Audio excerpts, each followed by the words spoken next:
Page 123, Joy to the World. We got a few things to cover here. Back on page 118 and 119, they're talking about whole steps and half steps. Okay, let's talk whole steps and half steps. They're like an interval. Well, they are an interval. A half step is the shortest distance between any two notes. On a keyboard, it's the next note up or down, white or black. It's like a sharp or flat went up, that's a half step. So if I see a half step up is here, it's the next note. A half step down is here, it's the next note.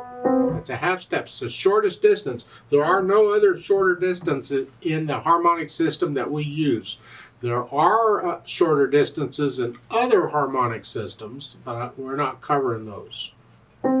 This is complicated enough as it is. Well, there's two halves and a whole. So a half step is simply half of a whole step, or a whole step is two half steps. So if I go here, and that's a half step, and if I go up another half step, well, that makes that a whole step. And piano, a whole step has one key in the middle. It's here. There's one key in the middle. I'm not talking about a third that has a key in the middle here. This is different. Don't get confused. I'm talking about any key. So that's a whole step. Whole step, that's a half step because there's no key in the middle. But this is a whole step because there's a key in the middle. A whole step. Well, whole step, whole step, whole step. And that's a whole step because there's a key in the middle. Two halves. Two halves make a whole. That's whole steps, and that's as complicated as they get. That's it.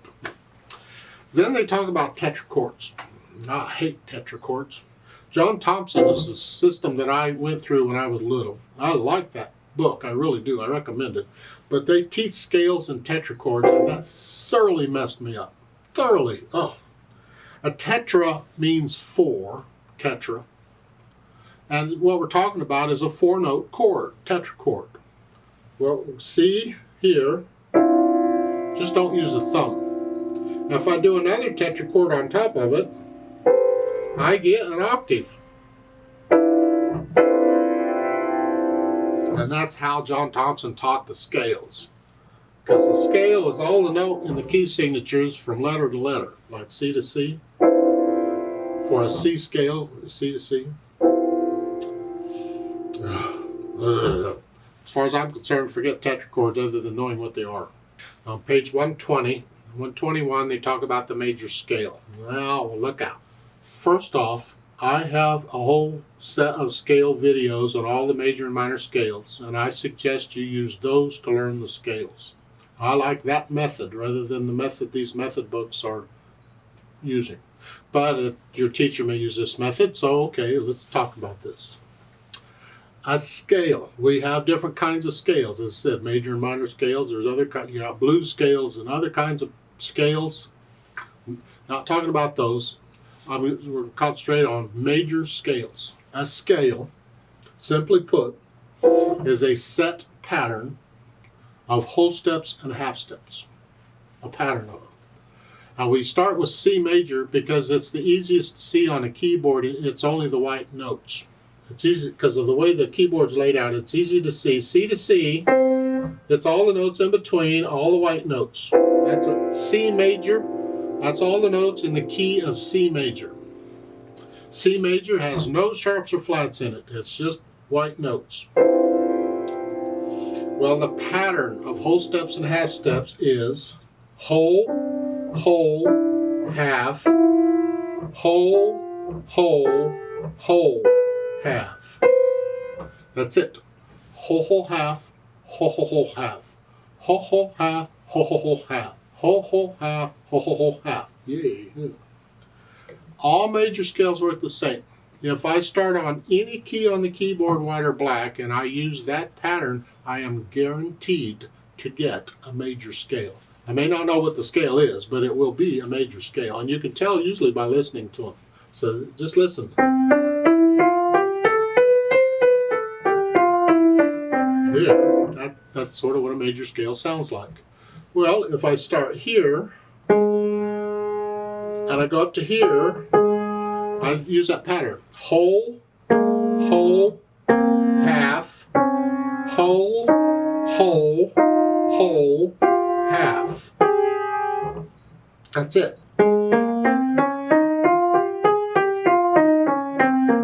It's a major scale. It's got some black keys in it, but it's still a major scale. Again, I encourage you to use my scale videos. Watch the introductory video on scales, and then go to the C major scale video and do the beginner part, the 1 octave up and down. I explain it on I have the fingering in it. They show the fingering at the bottom of page 121.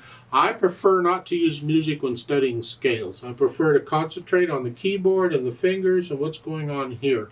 I explain the wrist action I want you to use and the accents.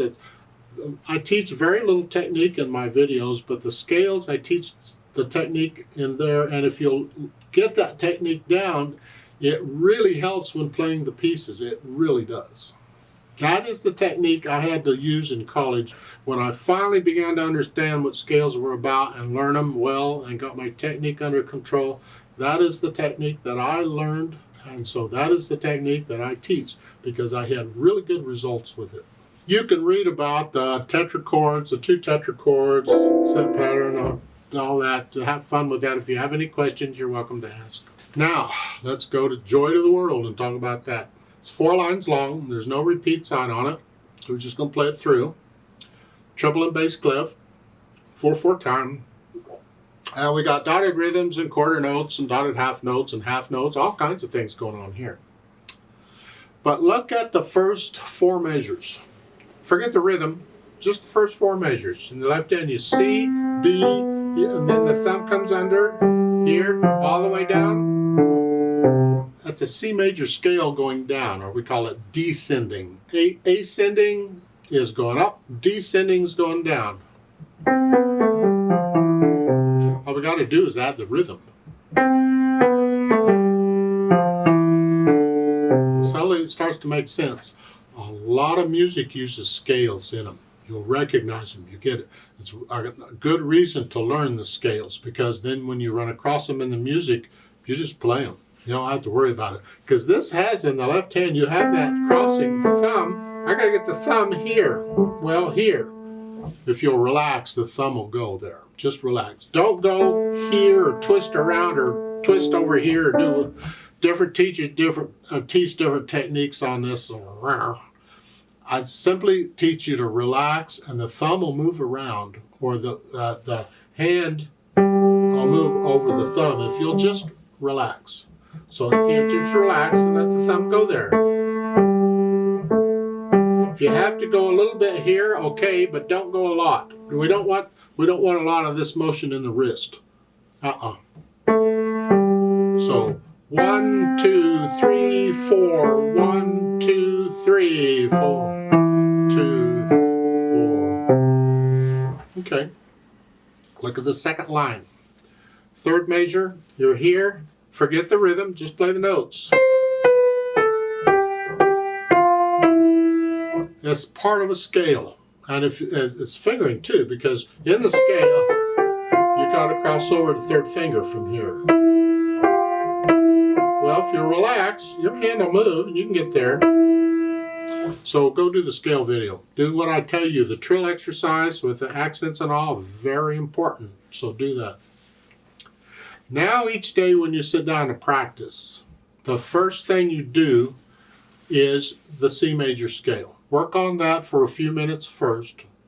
Yeah, I practice multiple times a day typically. So on the scales that I'm doing, I only do it the first time I sit down each day. I don't do it every time. Now, I have to spend a lot of time on them, just a little bit, but day after day after day is what's important. So yeah, each day, make sure you cover the scales at least a little bit. Let's go do this right hand first, because I saw that scale at the beginning. I want to talk about it. Right hand, when it comes in at the top, it's here, coming in on beat 4. 4. 1, 2, 3, 4. 1, 2, 3, 4, 1. And the fermato, we'll talk about that later. And then this 5th finger. It's up to you. the idea I said before on another video is it's a common practice in playing piano is we use repeated notes to change hand positions. It depends on what's needed, what's coming. So we have these 3 C's, but I need the little finger on that last C. Now they've got little finger on the first one.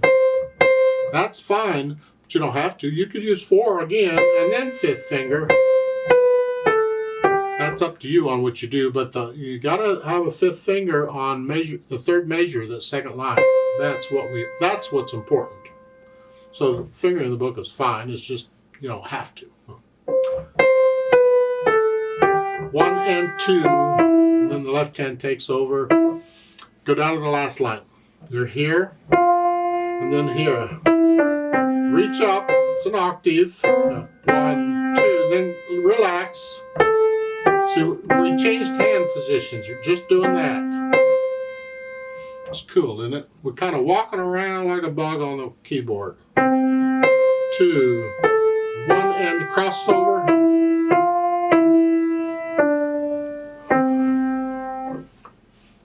Left hand. Well, we already covered this. This is scale. 1, 2, 3, and 4. 1, 2, 3. 1, 2. Okay. Second line. F and G. 1, 2, 3, 4. 1, 2, 3. Rest. Then going on at the end of the line is back to that scale. It's the fingering for it. And then the C chord. Blah blah blah. Put the hands together. At the beginning, that's 1 hand at a time. So your right hand when it comes in is here. So you go ahead and get your right hand there ready to go. So it's 1, 2, 3, and 4. 1, 2, 3, 4. 1, 2, 3, 4. 1, 2, 3. 1, 2, 3. 2, 3. 2, 3. Now, while you're doing this, you got to get the left hand up. And I usually wait till right before I need it. So it's here, and then I come up.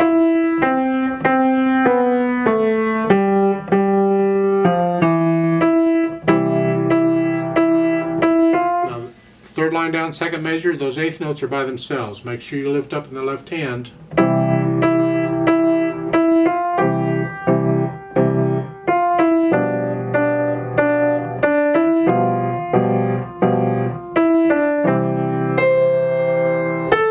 Again, that A is by itself at the bottom, 2nd measure. Lift up in the left hand.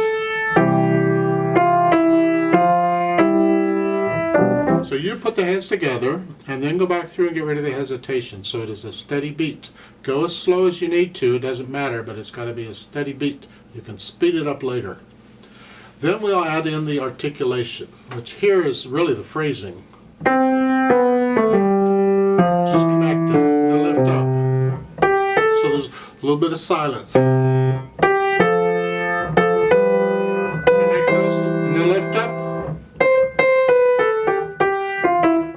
Here to here. There's a little bit of silence there. There's a little silence there. So forth. Lift up. Lift up. So lift up between the phrases. I'm going a little fast because I just don't want the video to last forever. You take it your speed, nice and slow, but lift up in the phrases. No staccatos anywhere. We don't have to worry about those.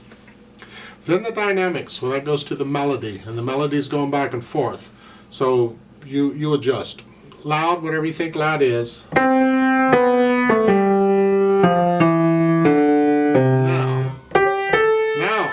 and you're going to go up to 2 Fs. Well, at the top, it's a new symbol, new dynamic for us. 2 Fs is fortissimo, is very loud. It's not twice as loud as loud. It's just a little louder. You have loud and very loud. So we have moderately loud, loud, very loud. Because there's more Fs than this.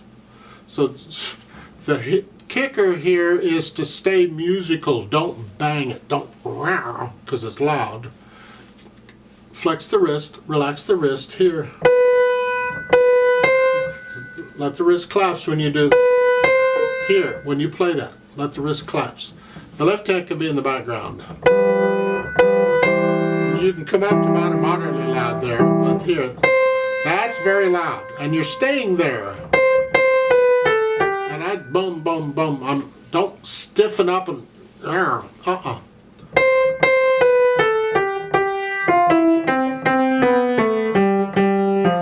And then third line, you come down to moderately loud. Here, and the left hand then is soft. And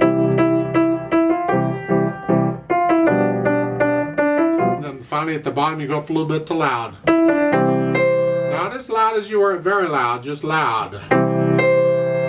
And you're ending it loud in the right hand. Adjust it. Get to where you're getting into it and you feel this dynamic. Remember, how loud you are or what loud is depends on your situation, where you're at, how big the room is, inside, outside. The piano itself can make a difference. You have to judge it. What feels or seems to be loud to you versus what seems to be soft, and you'll have to make those adjustments. Then finally, the speed. Joyfully, well, it's happy.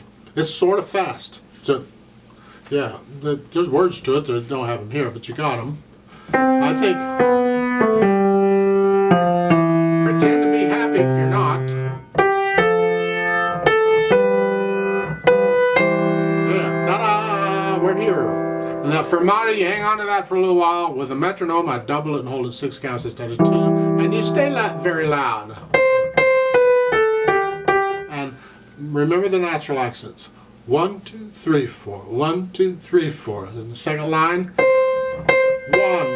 ba, ba. The second C should be ba, ba, da, ba, da, ba.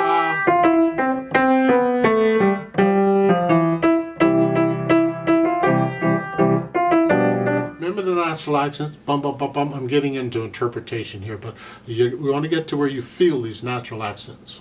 Now, when you're practicing this, you don't always have to keep playing it loud. I'm just doing that for the dynamics. You can tone it down. And now we've added some pedal. Well, remember, if you're going to pedal, there's reasons why you pedal, and some of these things I can't figure out why they're pedaling. One of the reasons in piano that we pedal is to add overtones to the longer held notes, to color them a little bit. Also, if the notes are louder, we can add the overtones to the loud notes. It helps to bring them out a little more. Here, they're pedaling in the second line, second measure, here. And when it gets really, really loud like this, I typically pedal with the note. I want the dampers off the strings immediately. Here. Here. And then lift the pedal up with the hands so we hear a little silence before we go on. And the third line down here. Here, you're down a little bit. You can go back to pedaling slightly after you play the notes. But lift up with the hands so we get a little silence before we go on. So here, we want to hear that silence.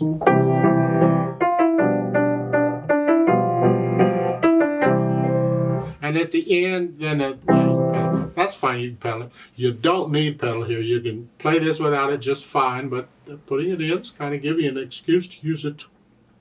I wouldn't pedal anywhere else though.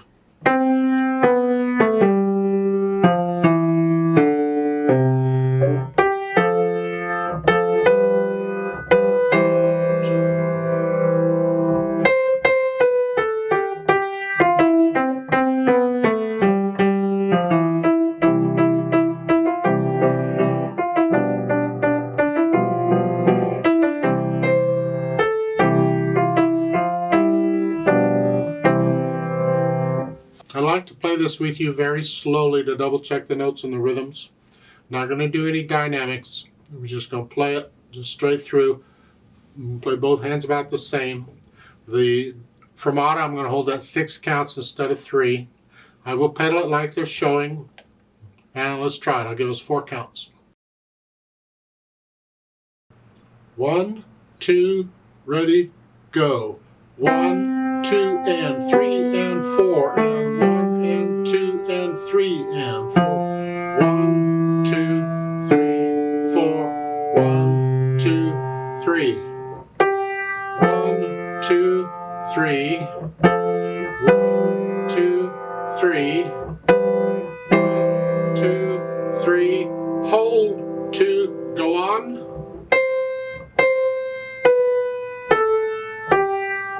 And 2.